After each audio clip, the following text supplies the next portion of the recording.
Welcome back to the program. Glad you are still with us. This is Good Morning Kenya. In case you are just joining us, karibu sana to the program. My name is Jane Maboy. We'd love to know where you are watching us from this morning, and you can talk to us using the hashtag Good Morning Kenya on Twitter and the official station handle at KBC Channel 1, as well as tagging my colleagues and I at Dorina Range, at Raymanyara, and at Jane Wamboy. And just to send out some love to all those who have already checked in, we have, let's see, of Antelope. Wait, okay, that's your handle. Mwamburi kama kawaida checking in from Watamu. Thank you so much. Anauliza Doreen, tafadhali orodhesha traffic ya Mombasa. Mwambie vile mambo huko Mombao inaendelea in terms of the road, so your request has been duly put forward. She will be letting us know if she will do it today or not. Anakuanga na program yake, by the way. Yeah. You guys don't know. We have Michael Kinyanju and Asema, hi, good morning. You ladies look so lovely. Thank you so much for being with us. I also see Kamale.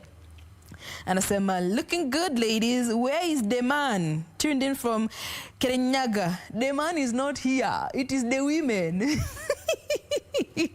Thank you for tuning in. We have Mahanuel, Jason Dagwa, Mwamburi again checking in. By there, thank you so much for always tuning in. Kiplagat Kitur watching. You beautiful ladies all the way from Raraka here in Nairobi. Who else do I see? Bush Zachary. Thank you so much for being with us, guys. Keep checking in. I will be sending love to all those who will be checking in using the hashtag Good Morning Kenya. Tag Good Morning Kenya at the hashtag Good Morning Kenya. Make sure you use the official station handle at KBC Channel 1 and tag us as well so that we get to see your feed with where you are watching us from.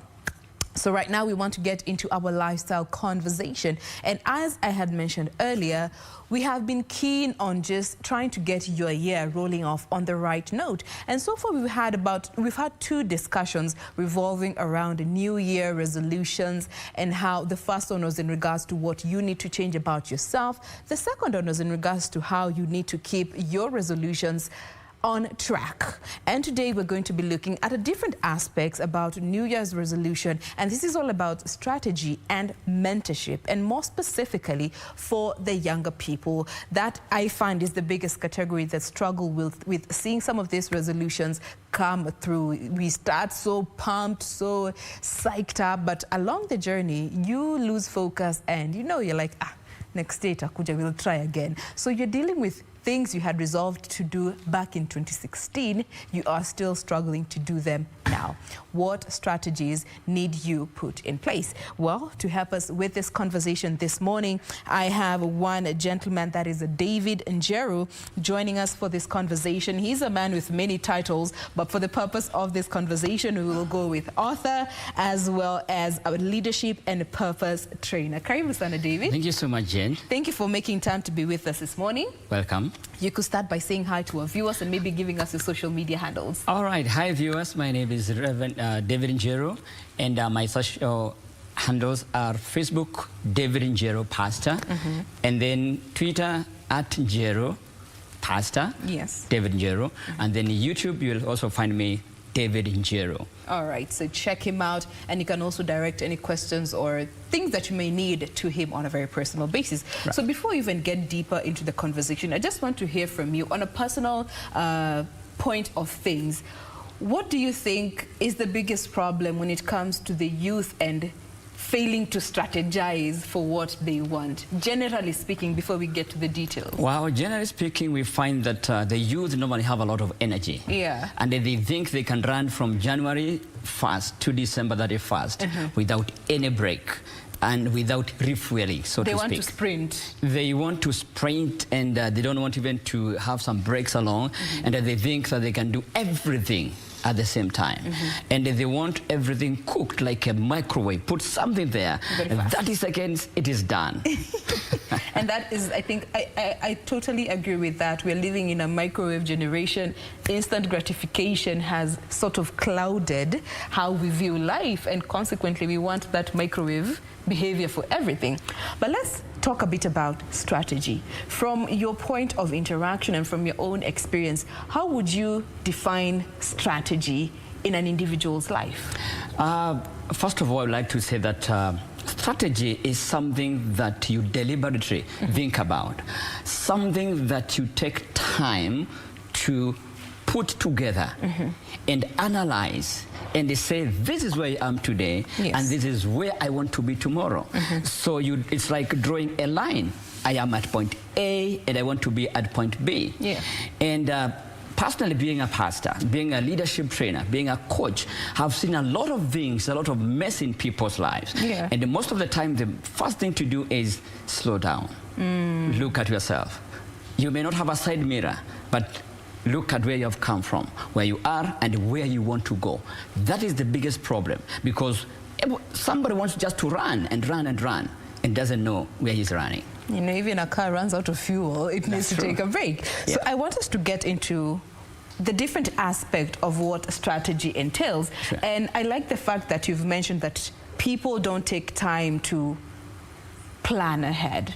And I think planning is one part of strategy that people never pay much attention to. From your point of things, why do you think planning is a very important step when it comes to laying down a strategy?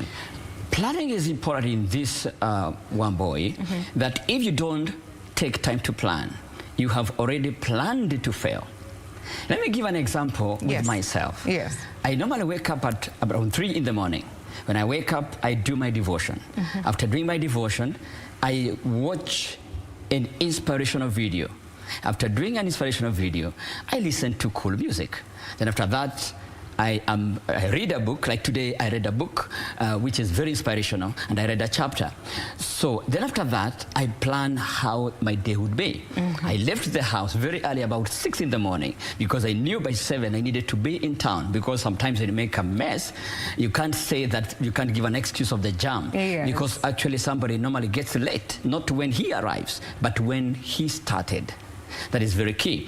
And then after that, I know from here, I'm going to do some pastor's training. After pastor's training, go back home, have some lunch with my wife. Then after that, go back to church, set a few things together, and then later on, do some prayers in the evening. So that is planning for the day. So if I have not planned for the day, somebody else will want to plan to put me into their plans. And that is now where we go wrong. I like the fact that you've mentioned traffic, because that is the one thing that even I have been a victim of. And yet, you know, there's going to be some traffic, but you still don't plan ahead to maybe leave 30 minutes earlier than normal, or even just 10 minutes earlier than normal. So that is I love that you've used that example, because that is something that all of us can relate to. Definitely. Now, so you have to plan to leave early, so that it is better to be earlier than late. Somebody actually said to be in time is to be before time. To be in time is to be before time. Then you focus onto a particular area that you want to focus onto. All right. Now that brings me to the next aspect, and this is understanding your why. Because most people may have a plan, but they don't really understand the why that is driving them towards that plan. Why do you think this is important when it comes to strategizing, understanding why you are doing what you want, or why you are doing what you want to do? Definitely, when you talk about the why aspect, actually we normally start from who are you?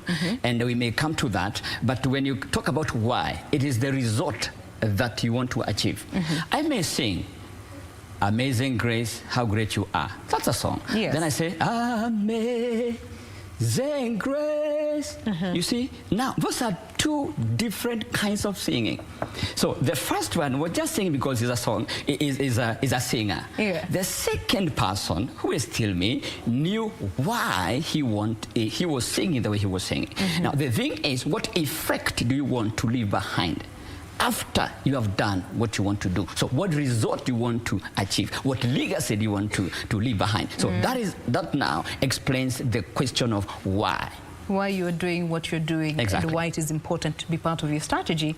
And in doing what you are doing and just having strategies that are functional for you, you cannot only exist as an individual. I mean, the people around us have so much influence with what we do. And I'd love to hear from, your personal experience.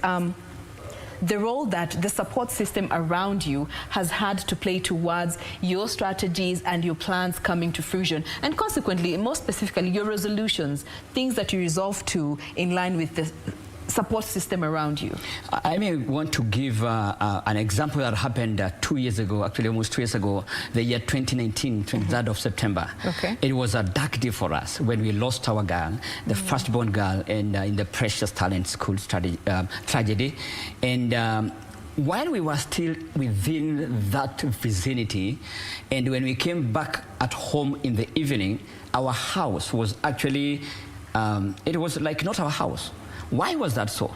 Because the friends who had over TV, over the radio, those who had received messages, they actually came and took over our place. And when we came home, we felt at home, so to speak. Yeah. Now, that kind of a support system helped her to go through that crisis very, very, very fast. Why is that so? There are some people who will always hold your hand and nudge you on. There are others who are not as soft as that. There are others who will push you, literally pushing you, telling you, you can make it, you can make it. And then you feel like I'm not actually up to the task, but then they really push you hard. So the support system is very, very important, especially the emotional part of it. Yeah. When you feel that you want to give up, everything is crumbling down. We have just come from a very serious year, 2020, where everything was almost grounding to zero. And some people actually were giving up. Others went through depression. And when somebody just calls you, not to ask you of anything, they'll say, hello, Jane, how are you? I was just calling to find out how you are. That is wonderful. That is perfect. And that's the kind of support we need around us. I completely feel on that particular aspect, because you don't have many friends who will just randomly call you to ask you how you are doing. Definitely. And maybe that is the thing that you could be needing at a particular time. Sure. Now, that brings me to the next aspect about, and this is now very individual, in line with your strategies, learning from previous failures. Many people refuse to put resolutions in place because they're like, last year I had resolutions and they all failed. Nothing came to life. So, importance of learning from previous failures as part of your strategy for the year. Well, it's very important, Jane. Why is that so? Because without a history, you cannot move forward. Absolutely. Without a test, there is no testimony. So what happens is, you learn from what you did before. Yes. And then you improve on that. And then when you keep on improving on that, you will be able to learn from what has not worked. Because every failure is actually a learning lesson. Why is that so? Because we learn it did not work this way, but this way it has worked. Talk to any billionaire, talk to any corporate mogul. They will tell you they have gone through processes, and they have tried as much as possible, and this is where they are right now.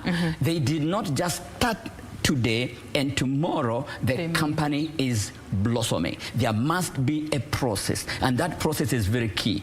Every step that you take. Now, failure is not final. It is only failure when you fall and then you stay there. You set camp.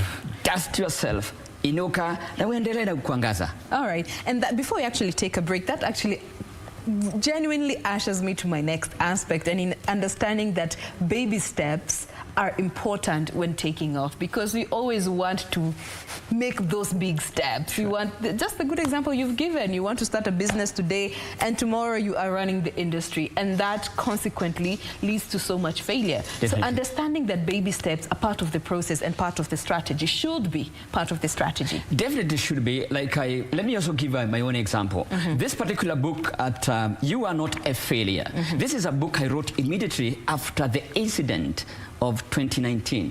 All right, I had the content with me from January, and I was thinking that I could be able to launch this book in November or December of 2019. But after this, I realized now, most of the people who know me as a pastor, know me as a counselor, know me as an inspirational speaker, know me as a corporate trainer. They know me as a leadership, as a youth mentor. So when they combine all that, they see, you are a failure. How come that your daughter is one of them?